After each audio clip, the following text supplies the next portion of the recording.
आज Poonam love marriage करके अपने पापा के पास आई और अपने पापा से कहने लगी कि पापा मैंने अपनी पसंद के लड़के से शादी कर ली। उसके बाद पापा बहुत गुस्से में थे और वो बहुत ही सुलझे हुए शख्स थे। उसने बस अपनी बेटी से इतना कहा कि मेरे घर से निकल जाओ। बेटी ने कहा अभी इनके पास कोई काम नहीं है, हमें रहने दीजिए, हम बाद में चले जाएंगे। पर उसके पापा ने एक नहीं सुनी और उसे घर से बाहर कर दिया। कुछ साल बीत गए। अब पूनम के पापा नहीं रहे और दुर्भाग्यवश जिस लड़के ने पूनम से शादी की वो भी उसे धोखा देकर भाग गया। पूनम की एक लड़की और एक लड़का था। पूनम खुद का एक रेस्टोरेंट चला रही थी जिससे उसका जीवन यापन हो रहा था। पूनम को जब ये खबर हुई कि उसके पापा नहीं रहे तो उसने मन में सोचा, अच्छा हुआ मुझे घर से निकाल दिया था, दर दर की ठोकरें खाने को छोड़ दिया। मेरे पति के छोड़े जाने के बाद भी मुझे घर नहीं बुलाया। मैं नहीं जाऊंगी उनकी अंतिम यात्रा में। पर उसके ताऊजी ने कहा पूनम जाने वाला शख्स तो चला गया, अब उनसे दुश्मनी कैसी। पूनम ने पहले हाँ नहीं किया, फिर सोचा चलो हो आती हूं, देखूं तो जिन्होंने मुझे ठुकराया वो मरने के बाद कैसे सुकून पाता है। पूनम जब अपने पापा के घर आई तो सब उनकी अंतिम यात्रा की तैयारी कर रहे थे, पर पूनम को उनके मरने का कोई दुख नहीं था। वो तो बस अपने ताऊजी के कहने पर आई थी। अब पूनम के पापा की अंतिम यात्रा शुरू हुई। सब रो रहे थे पर पूनम दूर खड़ी हुई थी। जैसे जैसे सब कार्यक्रम निपट गया, आज पूनम के पापा की 13वीं थी। उसके ताऊजी आए और पूनम के हाथ में एक खत देते हुए कहा, ये तुम्हारे पापा ने तुम्हें दिया है, हो सके तो इसे पढ़ लेना। रात हो चुकी थी, सारे मेहमान जा चुके थे। पूनम ने वो खत निकाला और पढ़ने लगी। उसमें सबसे पहले लिखा था, मेरी प्यारी गुड़िया, मुझे मालूम है तुम मुझसे बहुत नाराज हो, पर अपने पापा को माफ कर देना। मैं जानता हूं तुम्हें मैंने घर से निकाला था, तुम्हारे पास रहने की जगह नहीं थी, तुम दर दर की ठोकरें खा रही थी, पर मैं भी उदास था। तुम्हें कैसे बताऊं। याद है तुम्हें जब तुम 5 साल की थी, तब तुम्हारी माँ हमें छोड़ के चली गई थी। तब तुम कितना रोती थी, डरती थी, मेरे बिना सोती नहीं थी, रातों को उठकर रोती थी। तब मैं भी सारी रात तुम्हारे साथ जागता था।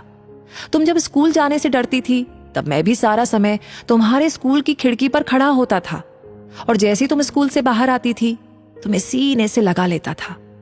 वो कच्चा पक्का खाना याद है तुम्हें, जो तुम्हें पसंद नहीं आता था, मैं उसे फेंक कर फिर से तुम्हारे लिए नया खाना बनाता था कि तुम भूखी ना रहो।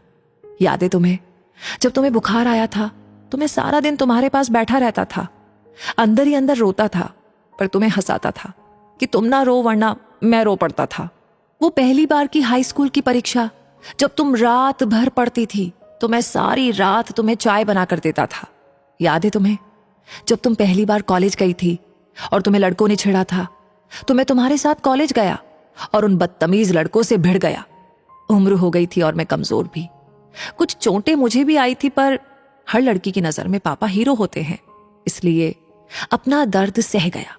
याद है तुम्हें वो तुम्हारी पहली जीन्स, वो छोटे कपड़े, वो गाड़ी, सारी कॉलोनी एक तरफ थी कि ये सब नहीं चलेगा, लड़की छोटे कपड़े नहीं पहनेगी, पर मैं तुम्हारे साथ खड़ा था, किसी को तुम्हारी खुशी में बाधा बनने नहीं दिया। तुम्हारा वो रातों को देर से आना, कभी कभी शराब पीना, डिस्को जाना, लड़कों के साथ घूमना, इन सब बातों को कभी मैंने गौर नहीं किया। पर एक दिन तुम एक लड़के से शादी करके आई, वो भी उस लड़के से जिसके बारे में तुम्हें कुछ भी पता नहीं था। तुम्हारा पापा हूं, मैंने उस लड़के के बारे में सब पता किया। उसने न जाने वासना और पैसे के लिए कितनी लड़कियों को धोखा दिया, पर तुम तो उस वक्त प्रेम में अंधी थी। तुमने एक बार भी मुझसे नहीं पूछा और सीधा शादी करके आ गई।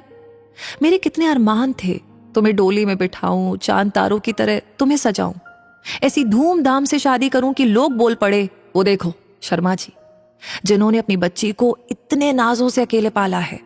पर तुमने मेरे सारे ख्वाब तोड़ दिए। खैर, इन सब बातों का कोई मतलब नहीं है।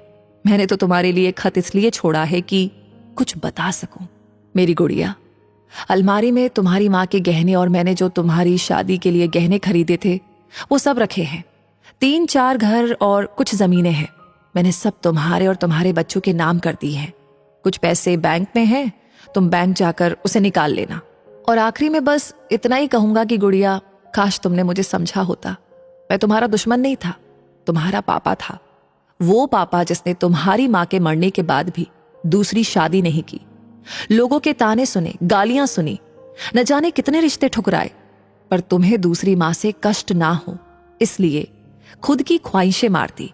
अंत में बस इतना ही कहूंगा कि मेरी गुड़िया, जिस दिन तुम शादी के जोड़े में घर आई थी, तुम्हारा बाप पहली बार टूटा था। तुम्हारी माँ के मरने के समय भी उतना नहीं रोया मैं जितना उस वक्त, और उस दिन से हर दिन रोया। इसलिए नहीं कि समाज, जात, परिवार, रिश्तेदार क्या कहेंगे, इसलिए वो जो मेरी नन्ही सी गुड़िया सूसू तक करने के लिए सारी रात मुझे उठाती थी, पर जिसने शादी का इतना बड़ा फैसला लिया पर मुझे एक बार भी बताना सही नहीं समझा। गुड़िया, अब तो तुम भी माँ हो। औलाद का दर्द, खुशी सब क्या होता है, वो जब दिल तोड़ते हैं तो कैसा लगता है। ईश्वर तुम्हें कभी ये दर्द ना दिखाए। एक खराब पिता ही समझ के मुझे माफ कर देना मेरी गुड़िया। तुम्हारा पापा अच्छा नहीं था जो तुमने उसे इतना बड़ा दर्द दिया। अब खत यहीं समाप्त कर रहा हूं, हो सके तो माफ कर देना। और खत के साथ एक ड्राइंग लगी थी जो खुद कभी पूनम ने बचपन में बनाई थी, और उसमें लिखा था, आई लव यू मेरे पापा, मेरे हीरो, मैं आपकी हर बात मानूंगी। पूनम रो रही थी, उतने में उसके ताऊजी आ गए।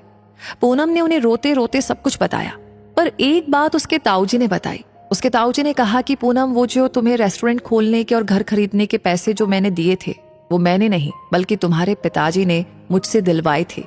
क्योंकि औलाद चाहे कितनी भी बुरी हो, माँ बाप कभी बुरे नहीं होते। औलाद चाहे माँ बाप को छोड़ दे, माँ बाप मरने के बाद भी अपने बच्चों को दुआ देते हैं। तो दोस्तों, इस कहानी को सुनकर के आप क्या महसूस कर रहे हैं, क्या फील कर रहे हैं, प्लीज अपनी बात हमें जरूर बताएं। और अगर ये कहानी अच्छी लगी हो तो इसे जरूर शेयर करें, और हमेशा ऐसी कहानियां आपको समय समय पर मिलती रहे तो उसके लिए हमारे पेज को फॉलो करना बिल्कुल ना भूलें। मिलेंगे बहुत जल्दी ही ऐसी नई नई कहानियों के साथ। तब तक के लिए आपसे कहूंगी धन्यवाद।